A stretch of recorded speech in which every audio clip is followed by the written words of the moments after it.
Okay, well, thank you. Yeah, so I'm Jacob Ridgway. I joined the Department of Environmental Quality as a toxicologist, specifically the Division of Water Quality, about a year and change ago. So there are many of you that I've either not interacted with at all or have only interacted with virtually. So I'm happy to finally meet some of you in person and get a sense of local issues. I don't come from Utah. I come from South Dakota. Same EPA region, completely different everything. It's been really interesting learning about some of these local issues in ways that are beyond my role as a toxicologist. And today specifically, I'm here to provide an update and also some context for the existing fish tissue consumption advisory on Utah Lake. So I guess I'll just get into it. So if you don't know, there is an existing fish consumption advisory for carp and channel catfish on Utah Lake. This stems from a large number of different surveys in the early 2000s, and it's been in place since about 2006. It exists for both channel catfish as well as common carp. And just for also some additional context, PCBs are an anthropogenic chemical that was widely used in the 1900s in a bunch of different circuitries like transistors and transformers and circuit boards that was found to be carcinogenic and was banned in the 1970s. But it's kind of like, if you know what PFAS are, it's very persistent, and that's actually why it was used. And so they stick around for a while, and they're very associated with fat and with sediment. And so that's why you see like these benthic feeding fish that are kind of fatty in general tend to have higher PCBs, and not things like walleye, not things like bass, more predatory species that would often have mercury. And kind of getting into some of these surveys, like I said, a large number of them kind of established this advisory. So the first was actually not a state study. It was the beginnings of the National Lake Assessment Program. In 2002, they sort of tested the water quite literally and metaphorically. Utah Lake was included in this study. It had a much longer name. It was like the National Fish Contaminants and Fish Residual, some really long name. But really, it looked at Utah Lake fish for a variety of different contaminants, and it found some PCBs in them, which sort of triggered the state's attention, and it incorporated this sort of flow chart, which represents the Utah Fish Consumption Advisory Program. Kind of a background in this is it typically involves the Department of Natural Resources surveying these fish and then providing that to DEQ, who I work for, where we'll analyze the fish, we'll get it looked at in the lab, ensure quality assurance with the results, and then send it off to the Department of Health and Human Services, who will make health assessment determinations and then communicate this with local health authorities in conjunction with the rest of these agencies. So this sort of program got queued in a few years later. There was a 2005 survey on common carp, kind of taken opportunistically, and PCBs were detected again here with better sample size numbers. I'll get into the specifics of these numbers in a little bit, which sort of sparked a more comprehensive survey of many different species, I think 5 or 6 of the common ones in Utah Lake, which kind of formally established the advisory we now see. And so the major point of this presentation is really just to overview these surveys, kind of show the concentrations over time, and relate them to that 2024-2025 survey that pretty much just wrapped up in terms of the data, and then relay some of how that might influence the advisory and where we're kind of going next, as well as cover some of the context needed to understand what do we mean by like it's unsafe or safe, and updates to that over a course of about 20 years.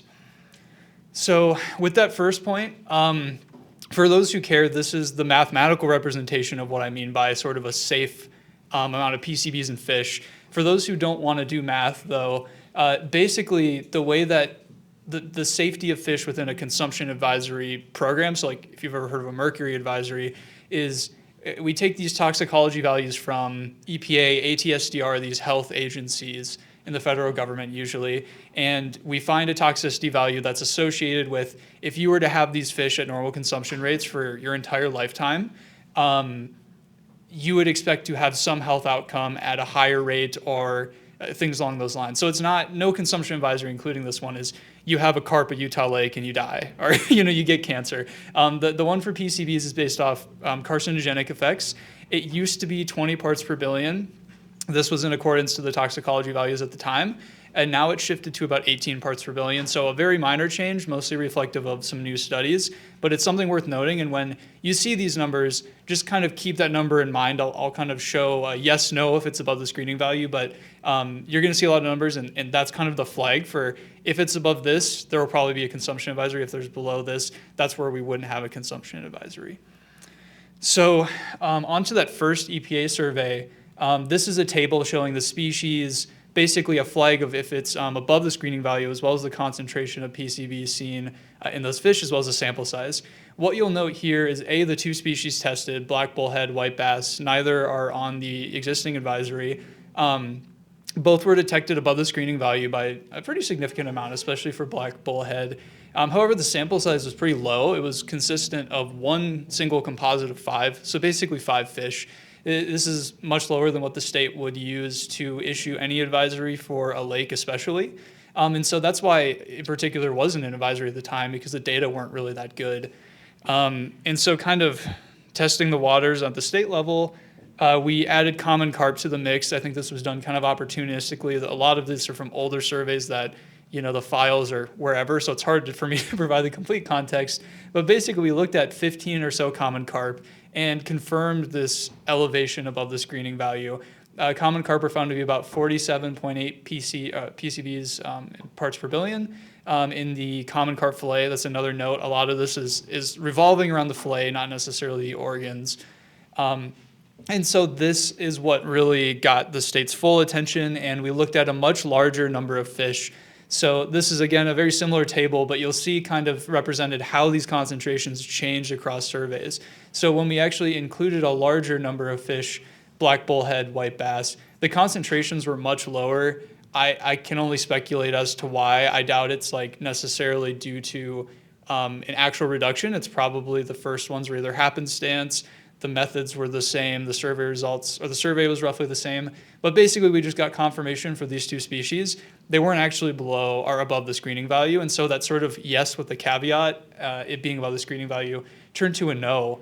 But we did basically confirm again that common carp were above the screening value in 2006. And then channel catfish was found to be the highest at 99.8 ppb. And this is why it's listed in that advisory. Walleye, another fish studied, were below the screening value. So again, this is kind of the basis of the advisory that we currently have communicated today. And we looked at some of these fish that were above the screening value, or like black bullhead, a low sample size, to see how they were in 2024. So looking at today, concentrations have gone down pretty dramatically. This time, very likely due to a lot of the efforts we've talked about at the symposium, removing, metric tons of carp, natural sedimentation over time of the PCB-laden sediment. So we're seeing concentrations decrease by 50+% for a lot of these species. Black bullhead still below, still with a pretty big sample size issue, but only seeming to go down to about 3.7 ppb. Common carp, very borderline, still above the screening value. I'll get into a caveat with that in a little bit. Channel catfish, though, was found below the screening value.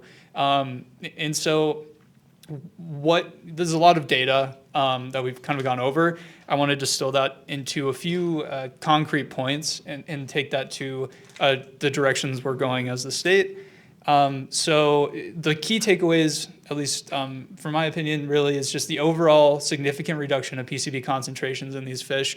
Like I said, very much probably a representation of the fact that we've literally removed metric tons of carp.